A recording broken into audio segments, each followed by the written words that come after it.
Assalamualaikum warahmatullahi wabarakatuh. Salam sejahtera bagi kita sekalian. Shalom, Om Swastiastu, Namo Buddhaya, salam kebajikan. Salam leadership. Saya dengan Serdik Bimo, Sespimen Angkatan 63 tahun 2023 bersama dengan rekan saya, Serdik David, Serdik Anton, dan Serdik Dodi.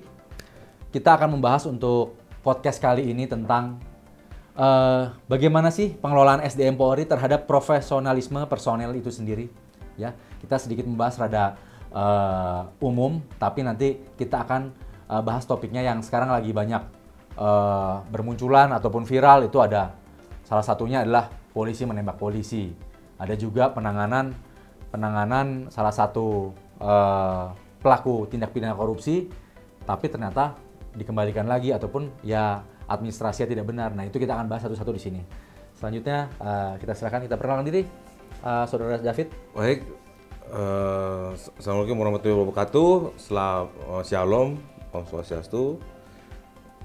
Dengan Serdik David, kebetulan dari Pokjar 2. Saya pengiriman dari Polda Babel. Kalau berbicara tentang SDM Polri, ini tidak ada habis-habisnya. Kenapa saya mengatakan demikian? Karena setiap tahun kita melakukan rekrutmen untuk kebutuhan personil Polri. Memang di tiap-tiap Polda pasti mengeluhkan kita kurang personil. Tetapi terkadang dengan kurangnya personil Polri ini kita tambah, tetapi tidak juga membuat angka pelanggaran atau pelanggaran kode etik profesi Polri itu berkurang juga. Tiap tahun masih saja terjadi. Ya, makanya itu menjadi pertanyaan, ada apa ini? Kenapa bisa seperti ini? Kita mau butuh penambahan personil Polri, tetapi pelanggaran personil Polri yang sudah ada pun tetap meningkat. Berarti Mas David, kira-kira menurut saudara yang penting kita dengan SDM Polri ini kualitas dulu apa kuantitas dulu? Mohon izin, kalau menurut saya, pendapat saya, kualitas dulu dibaguskan, dibikin kualitas Polri itu semakin bagus, tentu dengan juga dibarengi dengan pelatihan-pelatihan. Ya. Oke, kita rekrut misalnya dari yang sumber saja PPSS misalnya. Kita mengharapkan adanya Polri yang spesifik kebutuhannya misalnya untuk dokter, teknik segala macam. Tetapi pada saat kenyataannya di lapangan mereka malah mungkin bukan sesuai dengan bidangnya, tetapi malah kerjanya istilahnya untuk kerja fungsional, demikian Pak. Oke, itu Saudara David bilangnya yang PPSS harusnya dia spesifikasi tapi dia ke tempat yang umum. Iya, betul. Memang itu suatu fenomenal juga ya. Tapi kita tidak menutup kemungkinan ya, kita ada selalu yang kalau kita bahas tuh masalah anggaran, masalah SDM. Sementara anggaran itu ada tapi tidak untuk semuanya. Salah satunya saya sedikit mengambil, kita ada teman-teman kita baik letting, senior, junior itu udah sering ke luar negeri. Dia transfer dia mencari ilmu di sana. Ya kan? Tapi apakah ada nggak rekan-rekan ataupun senior kita, junior kita, letting kita itu yang dia datang dari mungkin Jepang, dia transfer knowledge dong gitu kan, dia transfer knowledge, di Jepang tuh kayak gini, kita bisa aplikasi tuh, kita bisa aplikasikan di tempat dinas kita tuh seperti ini, transfer knowledge. Jadi takutnya ini bukan di Indonesia ini bukan hanya ketimpangan ekonomi, tapi ketimpangan juga dari ilmu pengetahuan, ya kan? Ini menurut mungkin yang lain bisa menambahkan, kita ada ketimpangan ekonomi dan pengetahuan, tapi kalau jangan semuanya timpang dong. Minimal pengetahuan ini kita harus bisa sama dengan negara lain gitu dong. Jadi orang yang udah dibiayai sama negara ke luar negeri, ya dia transfer knowledge dong. Dia ngajarin lagi. Jangan dia pulang udah selesai buat dia sendiri gitu. Coba bagaimana tanggapan? Baik, terima kasih. Dengan Serdik Anton Pokjar 2. Saya sepakat, seperti kita ketahui bahwa sebenarnya kita pada saat pembentukan itu sudah disiapkan SDM untuk menghadapi tantangan-tantangan tugas ke depan. Tetapi kita lihat dinamika tugas di lapangan itu memang selalu berubah. Oleh karena itu, saya rasa dalam pelaksanaan tugas kita tidak hanya mengandalkan modal dasar pendidikan awal itu saja, tetapi harus ada pengembangan-pengembangan, baik itu melalui pengembangan sekolah-sekolah spesialisasi atau pengembangan yang lain, termasuk yang disampaikan tadi, mungkin ada rekan kita yang sekolah di luar negeri, saya pikir itu bagus karena kan kita menggali terus menggali informasi, mengadopsi sistem pendidikan luar negeri. Tapi kan yang jadi masalah sekarang ini terkadang transfer knowledge itu yang tidak disampaikan bagi para wisudawan yang sudah lulus dari luar negeri itu tidak disampaikan ke anggota Polri yang lain. Jadi saya pikir kita harus bangun satu sistem bagaimana ilmu yang kita dapatkan dari luar ini bisa kita transfer kepada rekan-rekan kita, baik itu sesama anggota Polri. Mungkin metodenya kita bisa menggunakan, mungkin dibuatkan buku saku atau mungkin dibuatkan seperti Zoom, ya, seperti Zoom itu kita bisa laksanakan, kita ambil waktu tertentu, kita berikan pelatihan kepada anggota sesuai dengan bidang tugasnya masing-masing. Mungkin sementara itu saja. Betul sekali ya. Jadi saya sepakat. Jadi memang sebenarnya sudah dijalankan juga oleh pimpinan kita sama organisasi kita tuh. Adanya hybrid learning, adanya mungkin ada Zoom, ada transfer knowledge. Mungkin itu arahan mungkin, tapi sebatas satfung kita sendiri. Tapi yang dari luar-luar ini kita belum pernah ada nih. Oh, si A pulang dari luar negeri, misalnya dari Jepang, Prancis, Inggris, dia akan mentransfer knowledge apa yang dia itu. Jadi kita ada komunikasi dua arah. Jadi yang berangkat juga punya tanggung jawab, ya kan? Pulang dia harus membawa tanggung jawab itu juga. Jadi bukan, mohon maaf kata kita, oh cuma bisa jalan-jalan, kita bisa, oh ya kita punya pengalaman kita ke luar negeri. Itu menurut saya seperti itu. Jadi kita pernah menjalankan hybrid learning kayak guru yang mengajar tuh, SDM mengajar juga, tapi tidak pernah langsam gitu loh. Harusnya kalau menurut saudara-saudara bagaimana? Jadi kalau umpamanya Bang Dodi misal di Propam, Bang Anton di SDM, David di Samapta, saya di Reskrim. Udah, jadi yang dari luar Reskrim mana? Pisahkan. Ini loh, harus seperti ini. Itu model hybridnya.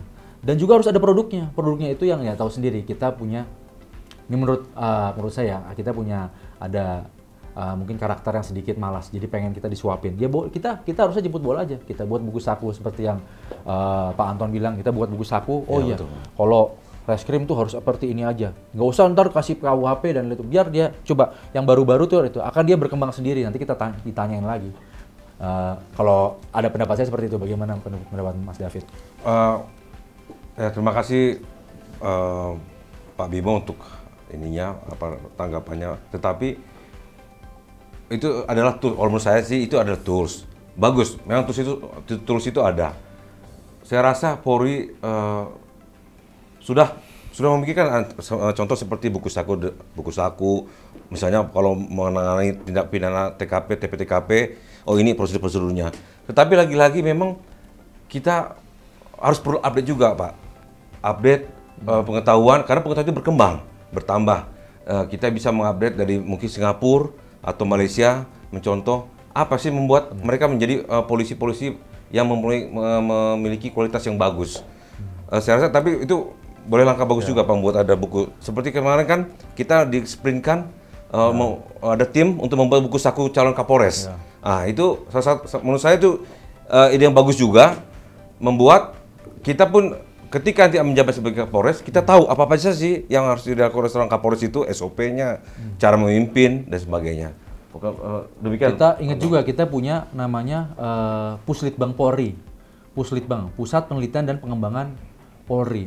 Itu yang kalau di perusahaan-perusahaan luar tuh research and development. Itu dia biasanya disuntik sendiri untuk menghasilkan, oh ya produk apa yang harus bagus. Itu seperti itu. Harusnya kita bisa berdayakan itu tuh menurut saya tuh. Benar juga, bagus juga Pak David. Bagaimana menurut Pak Dodi? Jadi begini kalau saya menyikapi terkait masalah SDM ini. Tadi apa yang tadi sudah disampaikan dari rekan-rekan saya terkait masalah SDM ini memang betul tidak akan ada habisnya. Terkait masalah pengembangan karir, penambahan jumlah personil dan sebagainya. Bahkan sudah ada pelatihan-pelatihan, tapi seperti ini saja tidak ada. Kita melihat dinamika yang tadi sudah disampaikan oleh rekan saya Anto. Dinamika ini kan terus berkembang. Setiap negara juga pasti akan berbeda terkait dengan dinamika perkembangannya. Memang untuk terkait masalah hybrid learning. Hybrid learning. Nah, ini bisa diadopsi, tapi ingat kemajuan negara luar dengan kemajuan negara kita itu ada yang memang bisa diadopsi dan mungkin ada yang tidak bisa. Karena terkait apa? Ya mungkin terkait kemajuan teknologi yang memang kita belum bisa mengimbangi. Itu harus kita perhatikan juga. Kemudian sumber daya manusianya. Kita melihat kalau kita melihat dari sisi sumber daya manusia orang-orang luar negeri khususnya ya, mereka itu untuk semangat belajar dan lain sebagainya, membangun negara dan sebagainya, ya mungkin kita bisa perhatikan seperti contoh aja negara kecil Singapura, tetangga kita. Kurang apa dia, walaupun negara kecil, tapi disitulah semua dunia mengakui. Bahkan dari sisi pasportnya saja itu termasuk sekarang terkuat. Nah, itu apa? Tidak lepas dari pengaruh apa? Pengaruh kekuatan sumber daya manusianya. Nah, bagaimana dengan kita yang sumber daya manusianya itu luar biasa besar? Ya karena apa? Kurangnya penggalian kemampuan yang ada dalam SDM kita. Kemudian ditambah lagi pengawasan mungkin yang sifatnya hanya sekedar sementara atau asal dan tidak kontinu. Nah, ini kan menjadi trouble tersendiri. Nah, kita bisa lihat juga untuk sumber daya manusia kita khususnya di institusi Polri ini. Apa yang kita peroleh dari rekan-rekan yang sudah belajar di luar negeri itu sudah disampaikan dari berbagai tools-tools yang ada. Ya, tapi kembali lagi itu pengawasan. Kemudian program yang disampaikan itu kadang yang sering ini tidak kontinu. Bahkan terputus. Kenapa? Karena adanya perkembangan dinamika negara kita yang akhirnya ini udah bisa dipakai. Tapi habis itu tidak ada pengkajian kembali. Nah, ini kan peran Puslitbang yang memang harus terus kontinu memantau seperti ini. Jadi Puslitbang itu bukan hanya melakukan riset penelitian, oh ini sudah dilaksanakan selesai, enggak. Dia harus memonitor dan itu harus ada tim yang memonitor. Oh, program ini ternyata nggak bisa diteruskan karena dinamika negara kita seperti ini, beda dengan sana. Kita buat lagi penelitian di negara lain yang bisa kita gunakan. Apalagi sekarang ini sumber daya kita itu kan ya kita ketahui bersama. Semuanya itu kebanyakan, contohnya saja dari satuan kerja kita. Harus banyak kita arahkan, harus banyak kita pantau, harus banyak kita teliti dan sebagainya. Jadi kembali lagi, semuanya itu harus dipaksa. Terpaksa akhirnya dan ujungnya terbiasa. Jadi harus seperti itu. Kalau nggak bisa ya, kalau nggak mau seperti itu kita nggak akan bisa. Karena memang seperti itu keadaan yang ada. Mungkin demikian dari saya. Saya setuju sekali pendapat Bang Dodi. Jadi kita ini mungkin ada yang dari Akpol, udah ada yang dari mungkin dari Bintara dulu, dari Tamtama. Kita itu nggak peduli itu Akpol, Bintara, Tamtama. Orang udah pakai baju polisi, itu dia sudah piket. Piket, Mas David tahu piket? Apa itu, Pusat Informasi dan Keterangan. Oh, orang nggak mau tahu. Oh, masa kita ditanyain sama mungkin orang tua, tetangga, Pak, biaya SIM berapa ya? Oh, saya orang reskrim. Orang tidak ada yang mau tahu. Taunya kita di tetangga kita, di keluarga, di lingkungan kita, kita di polisi. Ya. Kita ini piket 24 jam. Kita nggak pakai seragam, apalagi kita wajib tahu apa yang ditanya oleh masyarakat. Itu adalah tantangan kita sebagai anggota Polri. Ya. Bagaimana menurut Mas David? Ya, saya memang mengalami juga itu, Pak. Jadi ketika saya di fungsi Propam, pada saat itu saya di Subdit Wafrof, ada saudara yang menanyakan tentang masalah perkara dia yang sedang berlangsung di daerah Sumatera Utara. Dia hanya tahunya saya polisi ya, saya ada perkara gini nih, gimana dong penyelesaiannya? Nggak bisa dong saya bilang, aduh saya kan di Wafrof, kita hanya mengenai perkara yang bermasalah dengan berkaitan dengan personil Polri. Nggak bisa saya bilang begitu juga kan, karena terus ada juga nanya, kalau besok SKCK di Polda atau di Polres sih kalau misalnya jadi mau caleg jadi anggota DPRD. Nah itulah kadang-kadang kita sendiri pun masih menganggap ego masing-masing satker. Padahal sebenarnya masyarakat itu taunya ya saya nanya ke polisi, permasalahan saya selesai. Saya punya masalah, lapor polisi, coret ke polisi, permasalahan selesai. Nah, ternyata memang itulah kualitas kita memang harus kita akui, harus kita tingkatkan. Bukan berarti jelek, enggak, tetapi harus kita tingkatkan. Dan kita ratakan. Siap. Kita harus meratakan. Jadi tidak bisa kita ya ego sektoral itu. Iya, betul. Semua kita saya basicnya ini, saya basicnya tidak ada. Semua basic itu polisi itu harus tahu semuanya. Siap. Jadi sedikit saya menambahkan dari obrolan beberapa menit ini saja, kita sudah mengambil kesimpulan, ternyata permasalahan SDM ini juga sangat kompleks, banyak sekali. Mulai dari ilmu pengetahuan, mungkin kesehatannya, mungkin dari melayani Polri, karakter dan lain sebagainya itu. Makanya itu saya setuju dengan apa yang diucapkan oleh Bapak Kasespim Polri, Irjen Pol Krisnanda Dwi Laksana, bahwa polisi itu tuh penjaga kehidupan dan bisa dan membangun peradaban. Maka dari itu kalau udah filosofinya Polri itu penjaga kehidupan, membangun peradaban, ya itulah SDM-nya itu harus di atas di antara yang lainnya. Rata-rata yang kita ayomi ya ini bangsa Indonesia ini, kita harus di atas rata-rata. Tidak bisa tidak bilang enggak. Kita harus memacu diri kita untuk lebih dan lebih lagi. Tidak bisa kita standarnya di sini aja. Cukup saya cuma mengetahui satu saja. Kita harus bisa lebih dan lebih. Itu yang akan diingin oleh pimpinan kita, dan kita harus bisa membuat bangga pimpinan-pimpinan kita terdahulu dan juga masyarakat Indonesia. Dari saya sekian dan terima kasih dari Pokjar 2. Kami dari Pokjar 2 di Krek ke-63 tahun 2023 mengucapkan terima kasih. Wassalamualaikum warahmatullahi wabarakatuh. Om Swastiastu, Om Santi Santi Om.